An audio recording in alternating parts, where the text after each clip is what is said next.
Hello and welcome. Thank you for joining us today, taking time out of your busy schedule to join our webinar, Ask an Auditor, How to Always Be Audit Ready. We are so glad you are here. Before we start, a quick housekeeping item. Please feel free to submit questions through the Q&A chat. We will have plenty of time at the end of the presentation to answer your questions. Let's start with a few quick introductions. Joining us today is Crystal Sliva. She is a QA auditor from Intertek, and Kendra Hoy. She is a senior quality assurance internal auditor at Sierra Nevada Corporation. And I'm Jennifer Bianchini on the product marketing team at ETQ. Here is a quick look at our agenda, and let's dive in, shall we? So I'd like to start things off with a poll question. How do you define a quality audit? Is it A, processes ensuring compliance with a customer and federal regulations? Or is it B, matters that contribute to the likelihood that the auditor will obtain assurance that the report is free of material misstatement and deficiencies are addressed? Or is it C, a formal examination of an organization's or individual's accounts or financial situation? Or maybe you're still trying to figure out what is a quality audit, or is it something else? None of these options are correct. I'll give you just a few seconds to think about your response.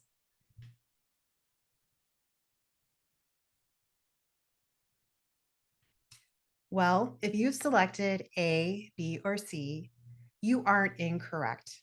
Each one is true. A quality audit can have different meanings depending on what your organization does, what department you support, or your role. And if you're still trying to figure out what a quality audit is, that is okay. Hopefully you will learn something new from this webinar. So with so many different responses that can be the correct answer, we went to the experts. And here's a definition of an audit as listed in the ISO guidelines for auditing management systems. Systematic, independent, and documented processes for obtaining audit evidence, records, statements of fact, or other information which are relevant and verifiable, and evaluating it objectively to determine the extent to which the audit criteria, a set of policies, procedures, or requirements are fulfilled. Whew, that's a mouthful, and you may have had this reaction when first reading that. So let's break this down so you can always be audit ready.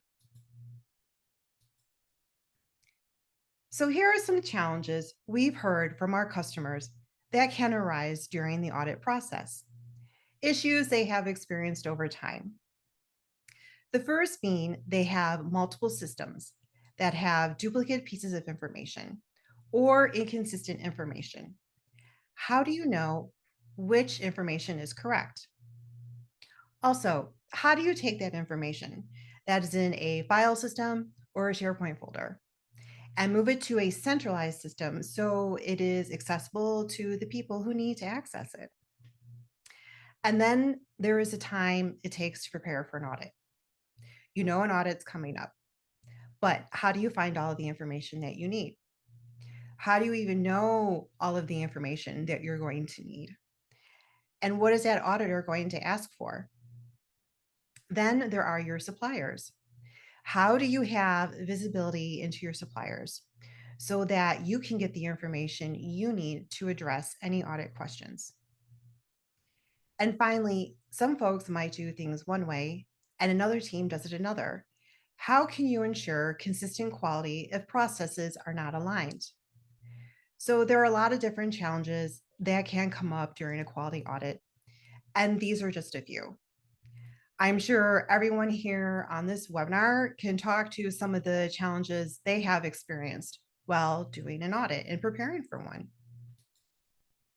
But it doesn't need to be that way. A quality management system provides the place for audits to happen and be audit ready. We did a research project a little bit back ago, and with our customers, so we asked them to take a look at the value of a quality management system. Part of that was specifically looking at the value they saw when it came to audit management.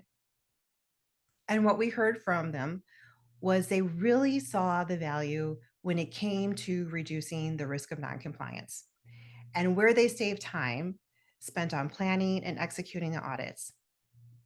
Also, supporting external audits because our customers do a lot of audits with their suppliers. It also helped them to reduce the number of audit findings, including when they were being audited by external organizations such as regulatory agencies like the FDA or OSHA. And it reduced the number of CAPAs, which is very important. So, when we took a look at quantifying what all of this means, as part of our research project with our customers, we saw that the time spent planning and reporting on audits, they experienced a 20% drop. And when it came to supporting the external audits, they saw a 50% reduction. And then for the number of audit findings, our customers saw that number go down as well by 50%. So this is all pretty significant, and this leads to improved productivity. Your teams aren't just there to support audit activities, but they can focus on more strategic activities throughout the organization.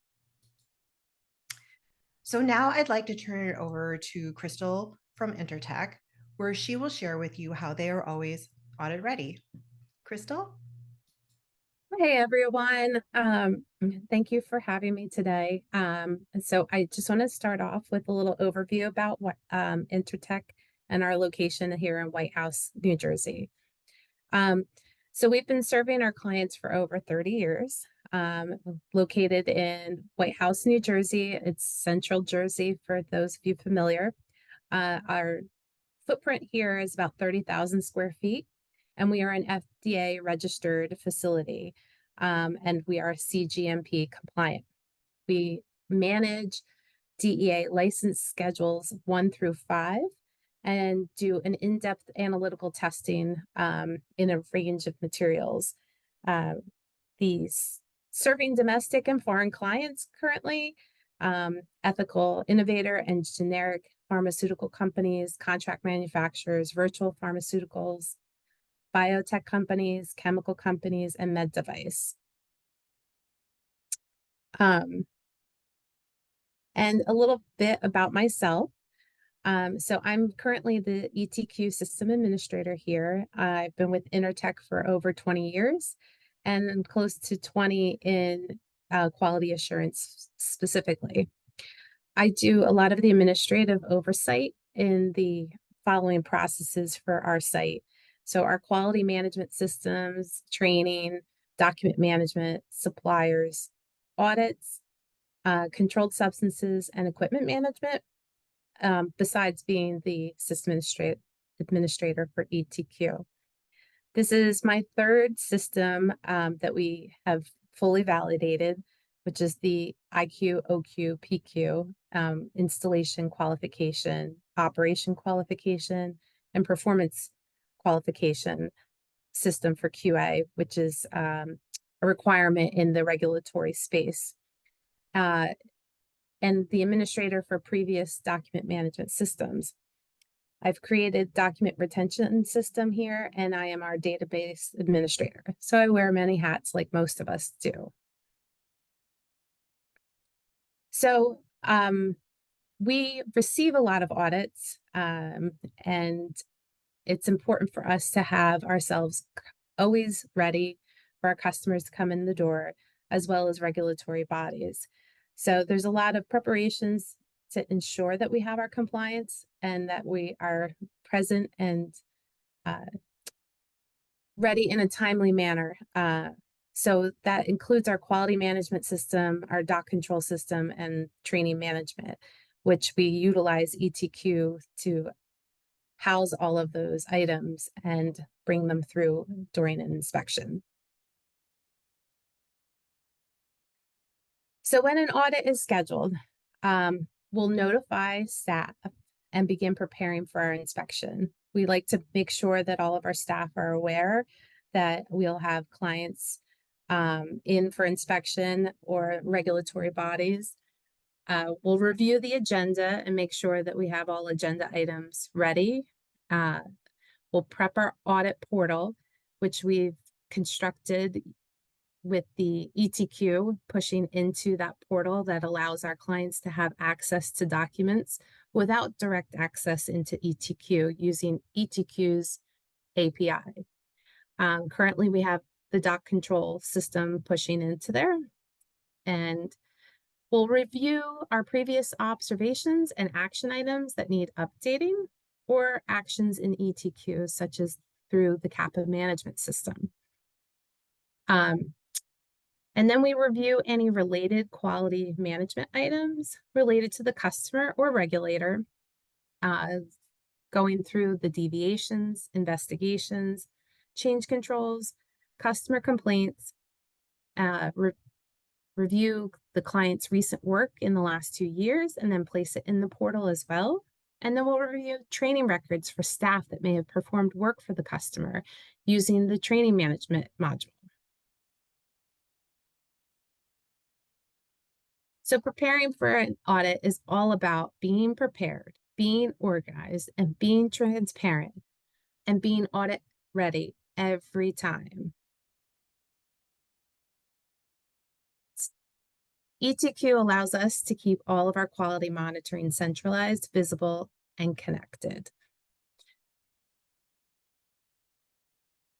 Thank you so much for allowing me to present, and I'll hand it over to Kendra. Thank you, Crystal. My name is Kendra Hoy, and I am currently a Senior Process Quality Internal Auditor for Sierra Nevada Corporation. Our headquarters are in Sparks, Nevada, but we have over 33 offices throughout the US. SNC is a trusted global leader in the aerospace and national security. We have innovative solutions in many different arenas, as you can see: ISR, cyber, electronic spectrum management, and other capabilities for national security and the warfighter. We are a next generation prime at the optimum intersection of commercial, defense, and non-traditional contractors. We are privately owned by Aaron and Fadi Osman. And part of our mission is to always stay one step ahead, working on solutions to solve the problems for tomorrow.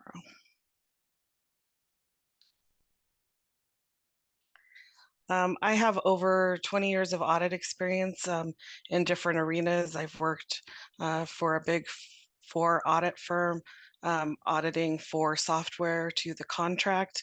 I've done some SOX auditing, and currently I'm doing process auditing. Our organization, SNC, is AS9100, so we conduct internal audits to ensure that we are meeting the requirements to the AS9100 standards. And I also help manage the audits when we have our external AS9100 auditors come to verify our certification. And I am currently an ETQ administrator.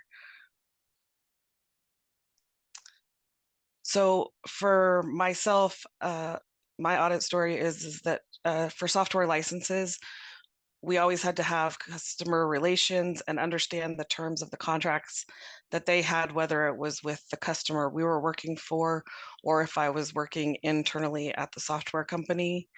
I've done supply chain audits. I was the third-party representative for our client. And during that process, I always was the person who determined who was going to be audited. I coordinated with the other offices, a lot of them outside of the US, provided trainings to those teams. I was the representative that pulled and analyzed all of the data, and then reviewed and presented the final results to our customer. at S&C for processing, for doing process audits. We also always make sure that the team understands that we're all here for S&C, and our main goal is to work together to ensure that when our external auditors come in, that we are meeting the requirements, as that is a big part of our contracts with the government. So we maintain relationships with other departments.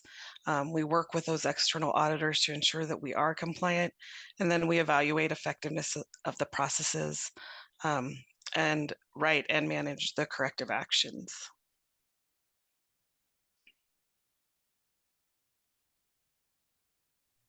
Jennifer, I'll turn it back over to you. All right, thank you, Crystal and Kendra. I really appreciate you sharing your experiences on how you prepare for audits. Everyone joining us today got some great nuggets of information. So no matter what stage in the product ecosystem a product is in, an audit can happen during any one of these steps. ETQ Reliance actively manages quality in the entire product lifecycle, benefiting you in several ways.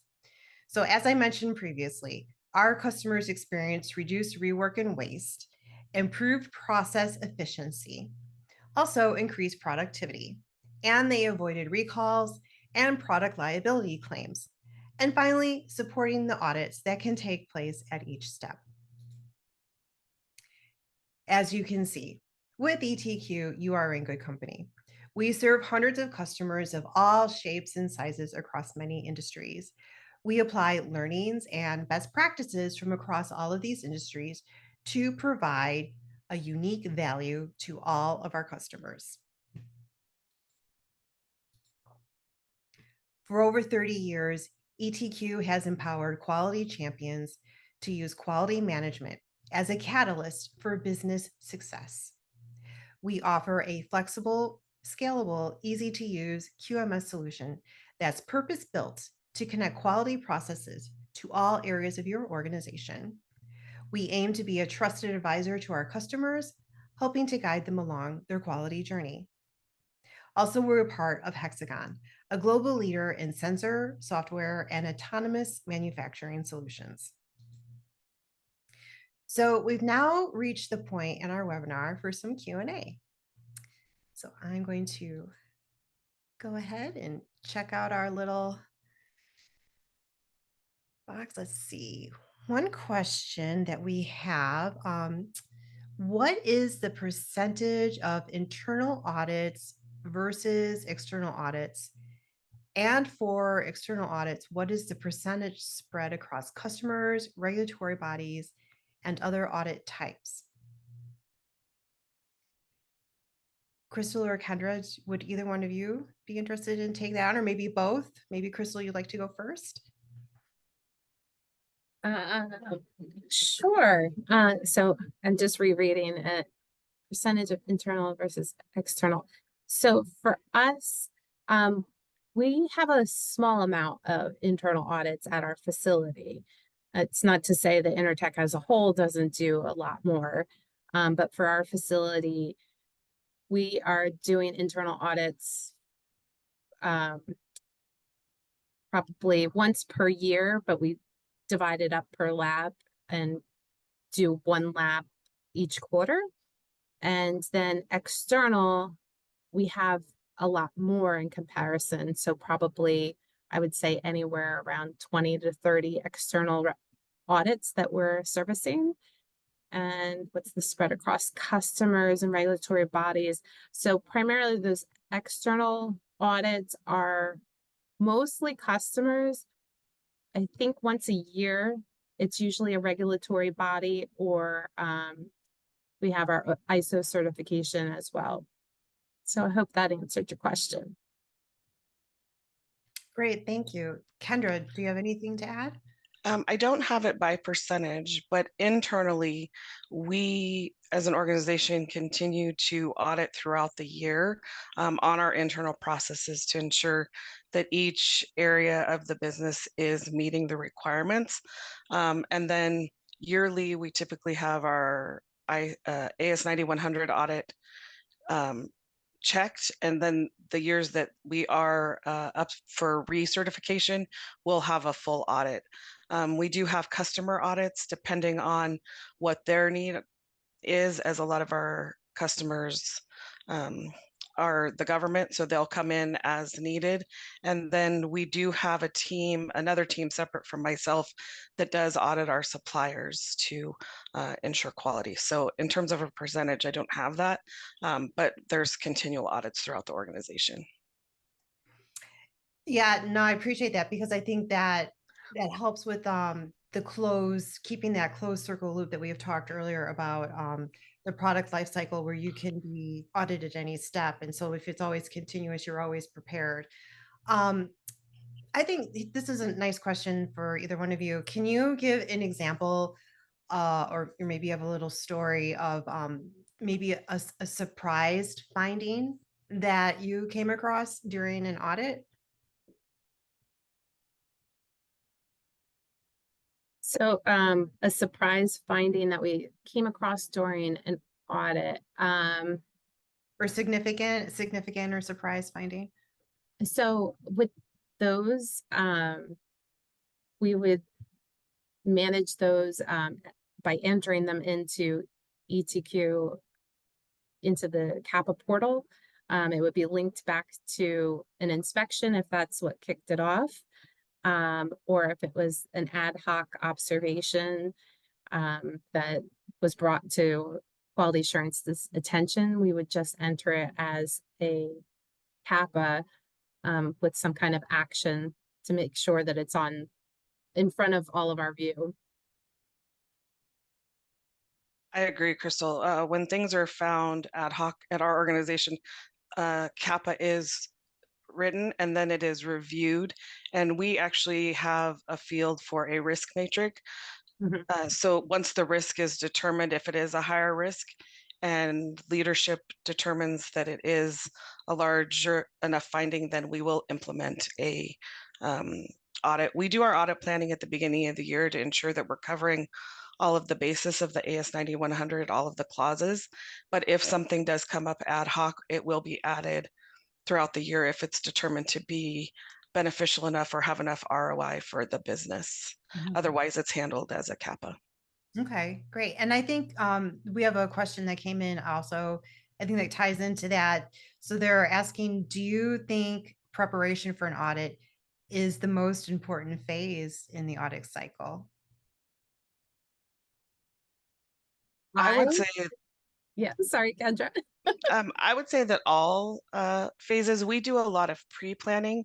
Each year, we look at the CAPAs or the risks that were identified the previous year, and then we schedule our audits for the following year based on that. But we also touch on those points where we know that we've had findings or we know that we've had issues.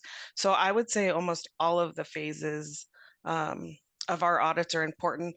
Planning up front is definitely important. We always are in constant communications with the teams to let them know what to expect, what we're auditing to, as we are all part of S&C, and we want to make sure that people know we're not coming after them. We're not the IRS. We're not evil auditors. Even in previous lives that I've had, it's always been that upfront, making sure that they understand what we're looking at and why we're going to be doing that.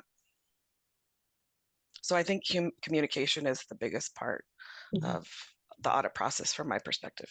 Go ahead, Crystal. I didn't mean to. Yeah, no, absolutely. I 100% agree with you. It's hard to pick a certain phase. I mean, certainly preparation, it reduces, I think, a lot of our risk areas that you might be concerned about up front. It hopefully makes an audit run smoother. If we can predict or know where some of our areas are that we need to focus on. And it also brings attention to a lot of the internal partners that need to make sure that they deliver their parts of any actions or organizing any documents that need to be updated. And hopefully that all of us are working as one continuous wheel to deliver the audit to whoever is auditing us, internal, external, etc. That's great. And so we have another question that came in from Thomas, and I think this was on part of your presentation, Kendra. The last item where you stated that you're measuring the effectiveness of a process that you're auditing. They were curious to know how is this when reported and followed up? So when we utilize ETQ and a corrective action is written, there is an effectiveness check. So the team will go through and they will do containment of the corrective action. Then they will implement they'll do root cause to kind of dig down into what caused the issue. And then they'll implement an action plan, complete those actions. And then after a period of time, we will go in and we will review the effectiveness. So we'll recheck the data. A lot of times we have metrics and we'll check to see if those metrics have improved. And we'll talk to the teams to see if the updated process or the fixes have been implemented. So our leadership is continually looking at how the effectiveness of the phases of our projects themselves are being done, and we go back and we reevaluate that as part of the corrective action. Oh, that's great. Thank you. So we have a question that came in from, and I apologize if I'm not pronouncing your name correctly, Vuvu Maneska. They're wondering, is a CAPA applicable for every type of internal audit, since some are weekly, monthly, and even annually? I can take that. So for our organization, we use CAPA if it's actually a finding against one of the standards listed in the AS 9100. If it is something that is a nice to have, or maybe it's a recommendation for the team, but doesn't have a large impact or doesn't affect the quality of the work, we will list it as a recommendation. And then we do document that in ETQ, and it is tracked on how they turned around and did a fix or did some sort of implementation for the recommendation. But we do not use CAPA on every audit if there isn't any significant findings. Sure. Crystal, is there anything you would like to add to that? No, I think Kendra's answer was perfect. Yeah, we're very much the same. Great. So we have a question from Mohammed. How relevant is an audit becomes if it's frequent, meaning once in a quarter? So I think that if I understand that correctly, if you're frequently having audits, do they lose their relevance, if I'm understanding that correctly? So our requirements for the timeline of an audit, typically we do them yearly, hitting each of those standards within the AS 9100. But there are some audits that were required, whether it's by the FAA or whether it's by a government organization, that tend to be quarterly, or they tend to even be monthly, depending on what the type of audit. So one, it determines on what your customer requirement is. Other than that, we do them annually, and we focus on the things that we have struggled with the past, but we do ensure that we're covering all of the requirements, as that is a big push for our organization, that we are AS 9100 certified. So the teams understand this from an internal perspective, that again, to keep our contracts, to maintain the government being happy, we do them typically, they're annually. And for us, the internal audits that we're doing, it's the annual inspection. So we just divide up our labs per quarter so that we're always auditing some area of our building. And then our client audits, I mean, those we can't control. Like, they're just coming in when they need to come in. And they are typically inspecting us based on our regulations in the pharma space, the good manufacturing practices. And so they follow more of a general framework every time, and there are specific customer pieces that they're coming to inspect. So I think all of it is relevant and helpful because it always, again, makes us audit ready every single time. So we have a question from Cynthia. I think this is a little bit interesting. How do you ensure internal auditors are impartial and can be objective? Do you want me to? I can Go start ahead, with that. Crystal. Okay. And so for us, what we do, we train our internal auditors, which are comprised of different levels within the company and different areas of the company, but we do not allow our internal auditors to inspect their own areas. So hopefully that leads to some of the impartiality. Hopefully that answers your question. I agree with what you said, Crystal. And another thing that we do is we have a team of auditors. So we try to switch around so that there's a different perspective. Everyone on our team kind of has a different way of how they approach the information or look at the information. We ensure that we're super familiar with the way that the program is supposed to work. We have a lot of conversations. It's a lot of listening and understanding what the teams are doing.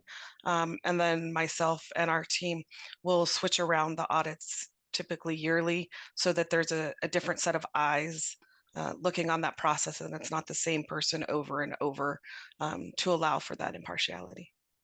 Yeah, totally agree. Oh, thank you. We talked a little bit about suppliers. So if each of you don't mind sharing, what sort of preparations do you expect from your suppliers before an audit? So, I mean, we expect, I guess, the same level that we would provide to our customers. So we expect our suppliers, when we come to inspect them, that they have procedures in order, readily available, training records accessible, that our data and records are easily accessible, legible, and that anyone that we need available to us to answer questions is also accessible. So it's really just the same courtesy that we would provide to our customers coming in. I agree. We have a separate team that manages the relationships with the suppliers directly. They also work a lot with our procurement staff. So again, it's the same thing. They have to be certified in certain aspects depending on what they're providing. So along with what you said, Crystal, I agree. That's helpful. Thank you. So we had a question come in from John, and he's curious to know, what is your experience with managing multiple standards? So, for example, ISO 901, 21 CRF, and Annex 1 within a single QMS. So for us, yes, that can be challenging. I know primarily for us, the 21 CFR we start off with, and we try to align each of those regulations and standards when designing the ETQ setup and framework when we were configuring it. And so in some areas, we make more strict depending on the standard or the regulation.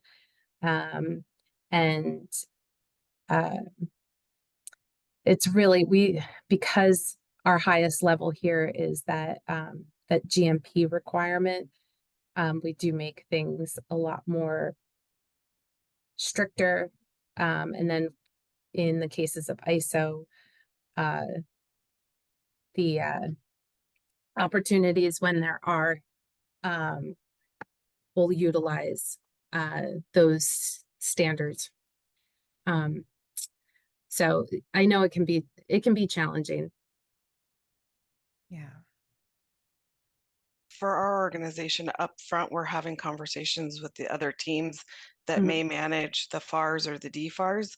And we ensure that anything that we can cover that may cover their requirements, we have that aligned in ETQ as well. And when we list out the requirements, a lot of times our corporate compliance team or our operations compliance team will go in, look at the audits that we have scheduled, and add their requirements if it's something that covers it. Otherwise, they'll conduct their own audit for that requirement. Okay. So we talked a little bit about training as well. So a question came in on what kind of training do you provide to a new internal auditor? So for us, what we do is we provide them an ASQ internal auditor training externally. And then we provide them internal training with our processes of how we manage it here. And then the internal auditor is mentored on their first inspection. And we sit down and review everything at conclusion with our lead auditor as well. So there's constantly that feedback coming into the new auditor. For our organization, if someone is not already AS 9100 lead auditor, they are sent to that training before they can sit in the lead auditor seat, and their audits are also monitored and trained upon as they're doing them.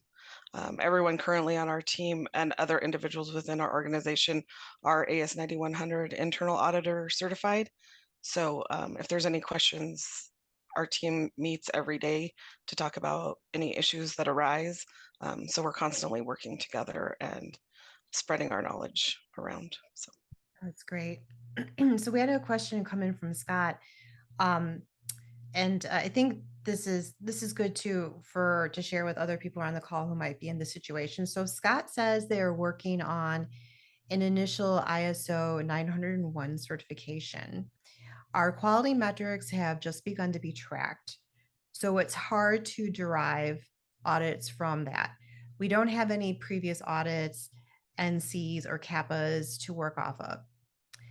In the absence of much data, are there a few internal audit areas you would recommend for some first audits? So getting started. So there isn't a lot of historical data to work off of. Do you have any recommendations for someone to get started with their first audit? I would primarily recommend focusing on documents and control of them, making sure that they're up to date and accurate, training records, and your physical environment and space, making sure that processes and procedures are being followed. 100% agree. Yes, documentation and training, very important. Let's see. Just scanning here real quick. Well, this is kind of interesting. So Kara was asking if there's guidelines for audit readiness. I know you can find lots of great information on the ISO's website, where I found the quote at the top of this webinar. But I don't know, Kendall or Kendra, Crystal, if you have any other recommendations where people could find guidelines for being audit ready. I don't know. I'm sure there's a lot of audit readiness. I think Crystal covered a lot of that is just having your documentation, kind of knowing where it is. One thing that we did at a previous client of mine is one of the things that we did is we did mock audits with people that were going to be interviewed by auditors. Remember that you can always say, I'm not sure, let me get back to you if you don't know the answer, and then just answer the question that you're being asked. I kind of think of it as like a police interrogation. Give them the information that they're asking for, but if you're not 100% sure or you don't know, then direct them to someone who does or who can provide a better answer. It's okay to say, I'm not sure. We also instructed them, to make sure that to keep hallway conversations to a minimum. Your external auditors or whoever you have on site doesn't need to be hearing the latest water cooler gossip. So just alert the teams that people are going to be on site that are auditing you, and then it's okay to say that you don't know the answer and you'll get back to them. Yeah, I would agree with Kendra. Yep, 100%. Okay. Well, I appreciate you taking the time, Kendra and Crystal, to share your experience with us. And for everyone who joined us on the call, I believe a link to a recording of this will be sent out to everyone afterwards. And we will, if we didn't get to your question, we will try to get those answered and get back in touch with you. So in the meantime, enjoy the rest of your day and thank you so much.